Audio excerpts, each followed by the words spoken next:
আরে দাঁড়াও, সবে তো খেলা শুরু। সিঙ্গেল স্ক্রিনে এতদিন রাজ করে এসেছে এবং এখন সিঙ্গেল স্ক্রিন প্লাস মাল্টিপ্লেক্স দুটো জায়গাতেই রাজ করছে আমাদের মেগা স্টার দি শাকিব খান। হ্যালো এভরিওয়ান, আমি রূপম চলে এলাম নতুন ভিডিও নিয়ে। বন্ধুরা, এখন আমরা কথা বলতে এসেছি বরবাদের স্টার সিনেপ্লেক্সকে মানে শো টাইমগুলোকে নিয়ে। দেখো, শো টাইম আমরা সবাই জানি যে খুব ভালো রকমভাবেই কিন্তু শো টাইম দেওয়া হয়েছে। বসুন্ধরা মাল্টিপ্লেক্সে অলরেডি শো টাইম বাড়ানো হয়েছে, 4টে অলরেডি শো ছিল এবং একটা এক্সট্রা করা হয়েছে। এবং আজকে, গতকালকে এবং আগামীকাল অলরেডি টিকিট বুকড, পুরো হাউসফুল। তো এখন আপাতত তোমরা টিকিট ফিকিট কাটতে পারবে না। আবার যখন অ্যাডভান্স বুকিং শুরু হবে তখন আবার তোমরা টিকিট কেটে নাও। বা অ্যাডভান্স বুকিং তো এখন শুরু হয়ে গেছে। মানে মাল্টিপ্লেক্সে তো অ্যাডভান্স বুকিং সবসময় চালু থাকে। তো সেই জায়গা থেকে আগামী পরশু দিনের গুলো এখন থেকেই কেটে নাও যারা সিনেপ্লেক্সে গিয়ে দেখতে চাও। এবং তার সঙ্গে সঙ্গে সিনেবাজের পক্ষ থেকে একটা আপডেট দেখলাম দিয়েছে তারা লিখেছে সিঙ্গেল স্ক্রিনের পাশাপাশি সিনেপ্লেক্সও সবাইকে ছাড়িয়ে গেল বরবাদ। বরবাদের রেসপন্স প্রতিনিয়ত বেড়েই চলেছে এবং রিভিউ সুপার পজিটিভ। এখনো পর্যন্ত নেগেটিভ রিভিউ চোখে পড়েনি, যার কারণে সিনেপ্লেক্স কর্তৃপক্ষ বরবাদের শো বাড়াতে বাধ্য হয়েছে।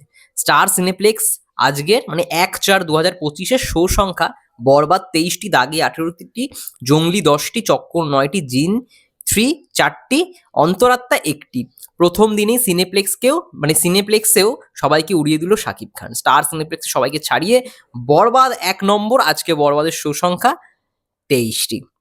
বুঝতে পারছো কিভাবে রেসপন্স তুলেছে, কিভাবে সবাইকে বরবাদ করে দিচ্ছে। সবাই বলেছিল না যে বরবাদ করে দেবে, বরবাদ আসলে সব বরবাদ হয়ে যাবে, পুরো বরবাদ করে দিয়েছে ভাই। খেলা তো ভাই খেলে দিয়েছে, এইখানেই আসল খেলা খেলে দিয়েছে। এতদিন সিঙ্গেল স্ক্রিন রাজত্ব করে এসেছিল, এবার থেকে সিঙ্গেল স্ক্রিন প্লাস মাল্টিপ্লেক্স।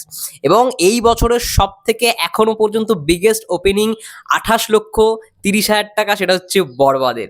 এবং তারপরে যদি কোনো সিনেমা থেকে থাকে অবশ্যই SBF চরকি আলফায়ের শিয়াব শাইনের দাগি সিনেমা। যাই হোক, খুব ভালো লাগছে, প্রত্যেকটা সিনেমাই খুব ভালো পজিটিভ রিভিউ পেয়েছে। ইভেন সব থেকে ট্রোল হওয়ার সিনেমা জিন 3, সেটাও মানে প্রশংসা পাচ্ছে। যেটুখানি রিভিউ আমি পেয়েছি, যেটুখানি রিভিউ জানতে পারলাম, নাকি অনেকে বলছে জিন 2 জিন 1-এর থেকে অনেক বেটার, অনেক ভালো হয়েছে। হতেই পারে, আমি তো দেখিনি, আমি জিন 1ও দেখিনি, জিন 2ও দেখিনি, কিন্তু হতেই পারে জিন 3 হয়তো ভালো হয়েছে। এবং তার সঙ্গে সঙ্গে চক্কর সিনেমাটা মোটামুটি ভালো রেসপন্স, মানে ডিসেন্ট একটা থ্রিলার সিনেমা। তার সঙ্গে জঙ্গলিও খুব ভালো রেসপন্স পেয়েছে, ভালো দাগিও ভালো রেসপন্স পাচ্ছে। এবং বরবাদ সব থেকে ভালো, মানে biggest biggest biggest blockbuster cinema সবাই বলে দিচ্ছে এখন থেকেই। এবং এই বছরে যদি কোনো সিনেমা বরবাদের রেকর্ড ভাঙতে পারে, এটা খুব চাপের বিষয় হবে। মানে বরবাদের যে স্ক্রিন প্লে রাইটিং, যেরকম সিনেমা হয়েছে, যেরকম মেকিং হয়েছে, মানে সবাই বলছে যে এর ধারের কাছে আসাটাও খুব ডিফিকাল্ট। মানে তাণ্ডবও যে বরবাদের ধারের কাছে আসবে কিনা সেটা খুব সন্দেহ রয়েছে।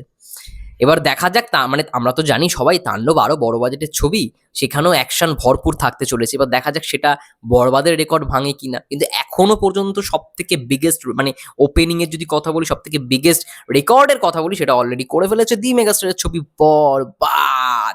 যাই হোক, খুব ভালো লাগছে। একটা সময় পর্যন্ত সিঙ্গেল স্ক্রিনে সাকিব ভাই মানে সিনেমা চলতো, মাল্টিপ্লেক্সে খুব একটা শো দেওয়া হতো না, এখনো দেওয়া হচ্ছে না সত্যি কথা বলতে। অনেক শো এর মানে চাহিদা রয়েছে, শো দিচ্ছে না, জানি না কেন। তো সেই জায়গা থেকে মাল্টিপ্লেক্স যে অডিয়েন্স দেখতে যাচ্ছে, সেটাকে নিয়ে প্রশংসা করছে, এটা দেখে পার্সোনালি খুব ভালো লাগছে। যাই হোক, তোমাদের কি মন্তব্য বরবাদের স্টার সিনেপ্লেক্সের শো সংখ্যাগুলো কিনে অবশ্যই কমেন্ট করে জানাও। ততক্ষণের জন্য সবাই ভালো থেকো, সুস্থ থেকো, টেক কেয়ার।